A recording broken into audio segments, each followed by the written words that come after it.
नमस्कार जी। वेलकम है आपका एक आज नई वीडियो में। आज बात करेंगे हम लोग एंजियोग्राफी के बारे में, और आपको आज कुछ ऐसी टिप्स भी दूंगा जिससे आपका कोई नुकसान ना हो आने वाले टाइम में।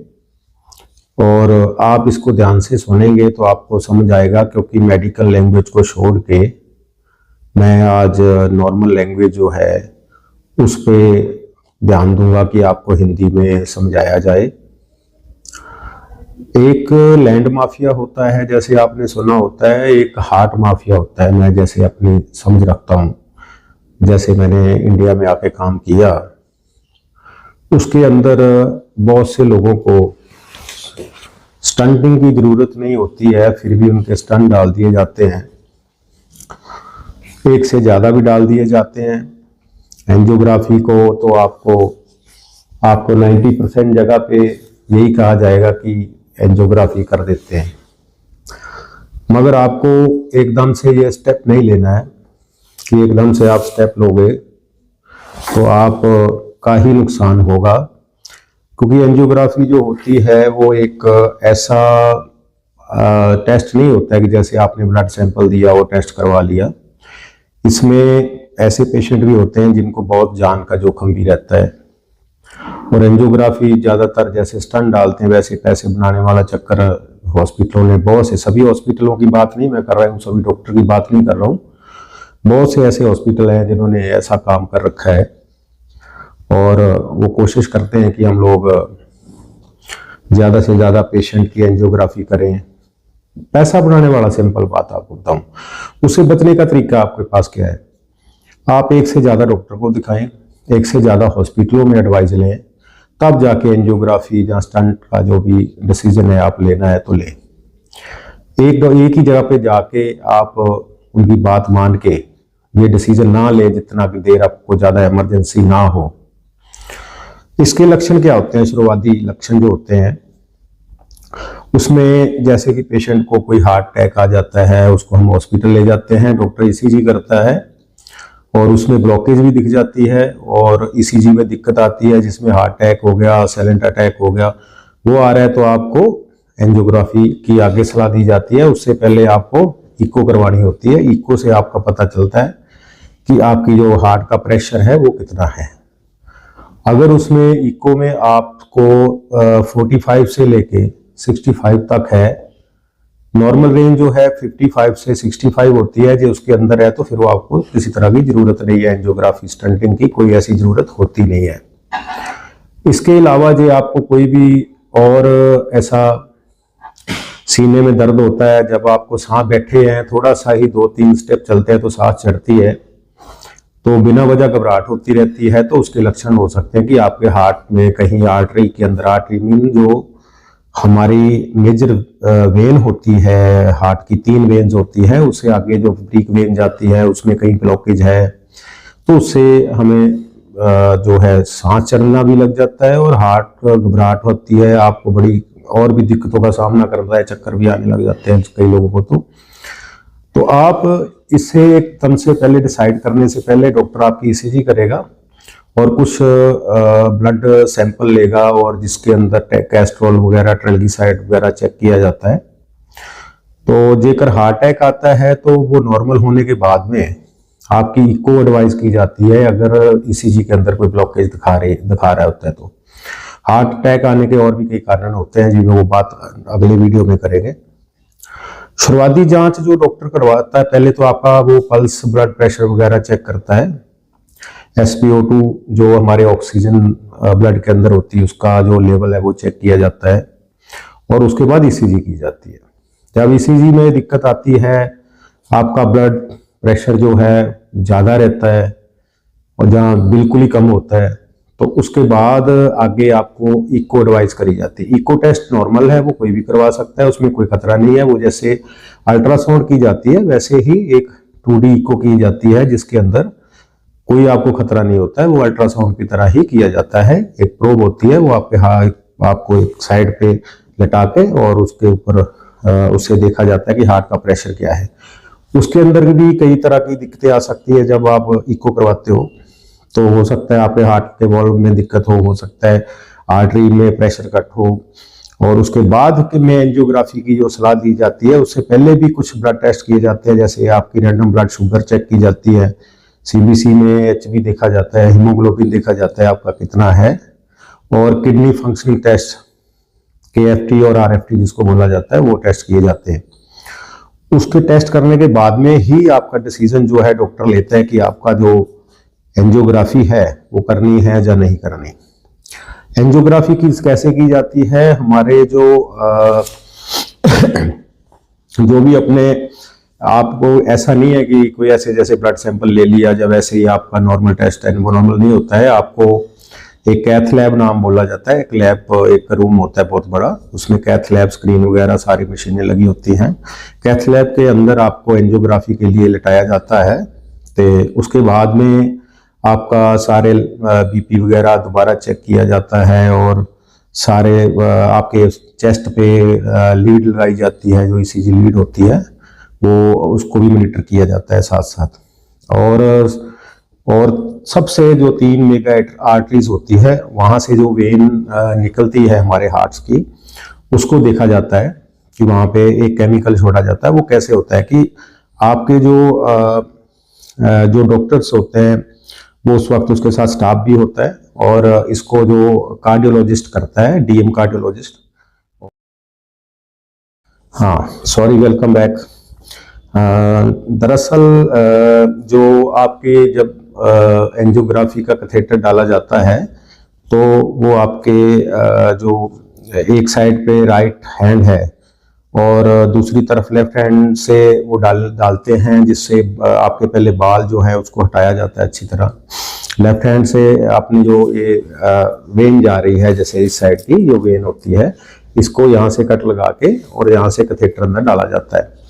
और कैथेटर जैसे साथ साथ डॉक्टर स्क्रीन के ऊपर देख रहा होता है, तो वो उसके अंदर एक केमिकल टाइप की एक मेडिसिन छोड़ी जाती है, जिसमें वो स्क्रीन में आपकी सारी आर्टरीज नजर आती है। वहां से पता चलता है कौन सी जगह कौन सी नैरो है, और उसके अंदर फिर देखा जाता है कि इसका क्या हो सकता है। उसमें भी 2-3 कारण होते हैं कि जेकर उसे वहां पे 3 से 4 मिलीमीटर जगह बचती है, उसके अंदर से क्रॉसिंग है, तो फिर उसको वहां पे एक बलून टाइप एक बलून होता है छोटा सा, उसके ऊपर एक स्प्रिंग जिसे हम स्टंट बोलते हैं वो होता है, वो इंटरलॉकिंग होता है। उसको जैसे ही अंदर डालते हैं वहां जगह पे पहुंचता है ब्लॉकेज वाली, और वो जो नाड नैरो हो जाती है, बीडी जिसको बोलते हैं हिंदी में भी, बहुत ज्यादा कम हो जाती है जगह, वो चिपक जाती है। तो उसको खोलने के लिए वो स्टंट जब उसके अंदर जाता है तो उसको बलून से फुला के इंटरलॉक करके खोल दिया जाता है, और वो ब्लॉकेज जो है आपका वो जगह अच्छी ब्लड फ्लो बनाने के लिए वो अच्छी जगह बन जाती है।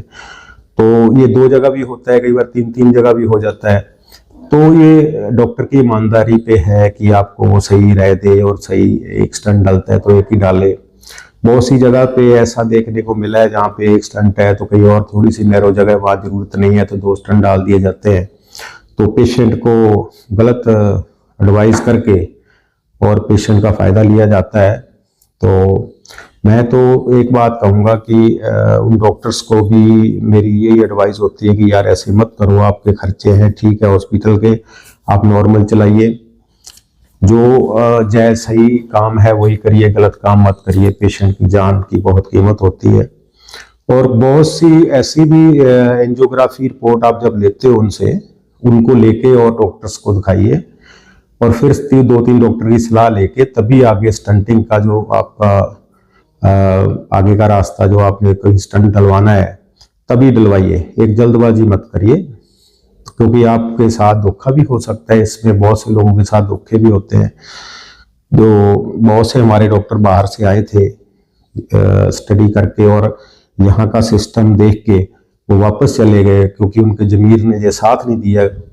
और मेरे साथ भी ऐसे ही हुआ है कि बहुत सारी जगह पे मुझे बुलाया जाता था जहाँ डॉक्टर्स की मीटिंग होती थी, तो वहाँ मैंने 1-2 बार ऐसे सवाल करे उनसे, तो उन्होंने तब तो कुछ नहीं, ऐसा बात घुमा दी।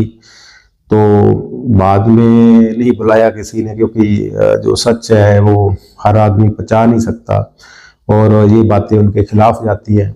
और ये भी एक बहुत बड़ा सिस्टम चल रहा है हिंदुस्तान के अंदर। और कंट्रियों में भी होगा एशिया के अंदर, पता नहीं है मुझे इस बारे में। तो आप सही सलाह लें।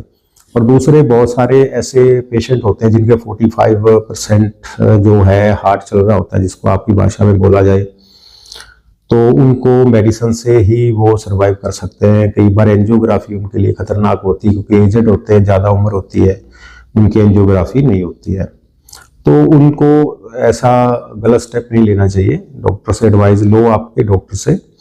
तो आप उससे मेडिसिन से भी, ऐसे बहुत से पेशेंट हैं हमारे पास भी हैं जिनकी मेडिसिन चल रही है, नॉर्मल हो गए, नॉर्मल हैं, और काफ़ी हद तक उनकी ब्लॉकेज भी क्लियर हो गई, मेडिसिन से हो जाती है। मगर आपको कोई भी ऐसा हॉस्पिटल, बहुत से कम हॉस्पिटल मिलेंगे जो आपको कहेंगे कि मेडिसिन लो आप ठीक हो जाओगे, इससे काम चल जाएगा। कोशिश करते हैं कि स्टंट डाल दो, जल्दी से जल्दी स्टंट डालो। और एक इसमें और खतरा होता है कि जैसे ब्लॉकेज हो जाती है, कैल्शियम जो जम जाता है आर्टरीज के अंदर, उसको निकालने के लिए एक मशीन है, और उससे वो जैसे उसको ग्राइंड करके निकालते हैं, तो उससे पीस टूट के और आपके ब्लड के अंदर चले जाते हैं। वो आपके किसी भी ब्रीक वेन के अंदर भी फंस सकते हैं, आने वाले टाइम में कभी भी फंस सकते हैं, और उससे आपको लकवा, पैरालाइज जो होता है वो भी हो सकता है। तो इसलिए आप जल्दबाजी मत करें। मिलते हैं नए वीडियो में। ये बात बहुत से डॉक्टर आपको नहीं बताएंगे इस बात को, क्योंकि देखो, जो जिसका बिजनेस होता है, अगर वो ये बात बोलेगा तो उसका बिजनेस चलेगा कैसे, आप भी इस बात को अच्छी तरह जानते हैं। मगर हम सोचते हैं, हम चाहते हैं कि नहीं, देखो जिस दुनिया में देखो डॉक्टर भी ने भी तो एक दिन जाना है। मैंने बहुत से मेरे दोस्त हैं, हम बात करते हैं, आपस में बैठते हैं, जब मैं कहता हूँ यार आपकी देखो बात सुनो, देखो हमारे हाथों में पेशेंट की डेथ होती है, कई बार आईसीयू में डेथ हो जाती है, ऐसा समय नहीं मिलता कि उनकी हम हेल्प कर पाएं। एकदम से पेशेंट आया, आईसीयू में लटाया, जाते डेथ हो गई। और हम तो एक चलते फिरते शमशान घाट में रहते हैं, तो इस बात को हमारे ध्यान में होना चाहिए। चलो वो तो हमारा प्रोफेशन है, हम अब काम करते हैं अपना, मगर एक दिन इस दुनिया से सभी ने जाना है, डॉक्टर्स ने भी जाना है। पता नहीं कैसी मौत आती है, किसी को कोई ना कोई तो बहाना बनता है। तो उस वक्त आपके मन में रिग्रेट ना हो इस बात का कि हमने यहाँ पे गलत काम किए थे, ये गलत काम किए थे। ठीक है, आप ऐसा बना लोगे, आप अपने हॉस्पिटल, बड़े बड़े हॉस्पिटल बना लोगे, उससे अपने बड़ी बड़ी प्रॉपर्टी बना लोगे। इंसान की जो एज है वो एक एवरेज एज है, हम लगाएं तो 70-80 साल, 90 साल होगी, ज़्यादा से ज़्यादा लोगों की 100 साल हो जाती है। तो हमें ऐसा गलत काम नहीं करना चाहिए जिससे हमारा मन दुखे, बाद में हमारे मन में ऐसा रहे कि हमने यहाँ पे गलत काम किया था। मौत से भी उन लोगों को डर लगता है जिन्होंने जिंदगी में गलत काम किए होते हैं, ऐसे किसी का गलत फायदा लिया होता है। बिजनेस काम आप ईमानदारी से भी कर सकते हैं, सही सलाह दें पेशेंट को, सबको। गलत रास्ता है कोई अपना रहा है तो उसको रोक के कोशिश करें जितनी हो सकती है। तो आपके प्रोफेशन को साफ सुथरा रखें। आप यूरोपियन कंट्री में जाइए और कहीं किसी कंट्री में भी जाते हो तो वहाँ ऐसा नहीं किया जाता, किसी भी पेशेंट के साथ नहीं किया जाता। वैसे वहाँ के पेशेंट जो होते हैं वो भी क्वालिफाइड होते हैं, पढ़े लिखे लोग होते हैं, उनको बहुत सारी जानकारियाँ होती है मेडिकल लाइन के अंदर। मगर हमारे हिंदुस्तान में ये है कि लोगों को जानकारी नहीं होती इतनी। तो एक सेवा समझ के भी किया जाए तो कोई इतनी बड़ी बात नहीं है, आप सेवा समझ के भी इसको कर सकते हैं। मगर बात वहीं आ जाती है कि अपने खर्चे, पैसा बनाने के चक्कर में इंसान की सेहत के साथ भी ऐसा खिलवाड़ कर जाते हैं। अब मैं सारी बातें वीडियो पे आपको बताऊंगा तो मेरे पीछे भी ऐसे पड़ जाएंगे। बहुत से जगह है जहाँ पे नौकरी भी नहीं को देता डॉक्टर्स को, जो ऐसी बात और ऐसी सोच रखते हैं। तो कारण उनको यही होता है कि जैसे बड़े हॉस्पिटल है, कॉर्पोरेट हॉस्पिटल भी ऐसे बहुत से हैं, सभी नहीं है, बहुत से ऐसे हॉस्पिटल है यहाँ पे डॉक्टर को सैलरी दी जाती है, तो वहाँ उसको एक उन्होंने बात कही जाती है कि आप हमें इतने पेशेंट दो से हमें इतना टेस्ट कराओगे आप हमें, यानी कि उनको टारगेट सेट कर दिया जाता है कि आप मंथली हमें इतना टारगेट करके दोगे, पेशेंट हम देंगे। तो वहाँ पे जांच, जिस जांच, ब्लड जांच हो या कोई भी जांच की जरूरत, तो 2 जांच की जांच होती है तो 10-10 जांच करा ली जाती है, सिर्फ पेशेंट की जेब काटने के चक्कर में, अपनी सैलरी के चक्कर में। तो ऐसा मत करिए आप। बेशक आप छोटा सा क्लिनिक बना लें, जो आप हॉस्पिटल नहीं चला सकते, तो आप ऐसा काम मत करें। तो इससे भी बहुत सारा सिस्टम खराब होता है। दूसरी, आगे आने वाली वीडियो में कोशिश करूंगा स्पेशल मैं इसी पे एक वीडियो बनाऊं तो ये एक बड़ा बहुत सारा इसके पीछे माफिया भी है। इसके अंदर हिंदुस्तान के बहुत सारे बड़े बड़े लोग, बड़े बड़े सिस्टम इसके अंदर इन्वॉल्व है। बहुत सारी कंपनियां इसके अंदर हैं जो पेशेंट को नहीं पता है कहाँ कहाँ उनके साथ धोखा होता है। एक मैं चाहता था कि एक ऐसी वीडियो बनाऊं जो आप तक पहुंच सके, जो आपको इसका ज्ञान हो सके और आगे आने वाले टाइम में आपके साथ धोखा ना हो। थैंक यू, धन्यवाद वीडियो देखने का। ये वीडियो आपको अच्छी लगे तो कमेंट करिए, शेयर करिए और चैनल को सब्सक्राइब करिए जो आपके साथ पास जानकारी पहुंच सके। तो आपने मेरे साथ लिंक कोई करना है तो मेरी ईमेल एड्रेस पे कर सकते हो, आप मैसेज कर सकते हो, कमेंट के अंदर भी आपका नंबर आप दे सकते हो, मैसेज कर सकते हो, अपनी मेल दे सकते हो। कोई एडवाइस लेनी है तो हमारे पास और भी डॉक्टर्स हैं जिनसे आपकी बात करवा के एडवाइस लेना चाहते हो तो आप ऑनलाइन ले सकते हो। थैंक यू, धन्यवाद आपका बहुत बहुत वीडियो देखने का। मिलते हैं एक नई वीडियो में, तब तक नमस्कार, जय हिंद।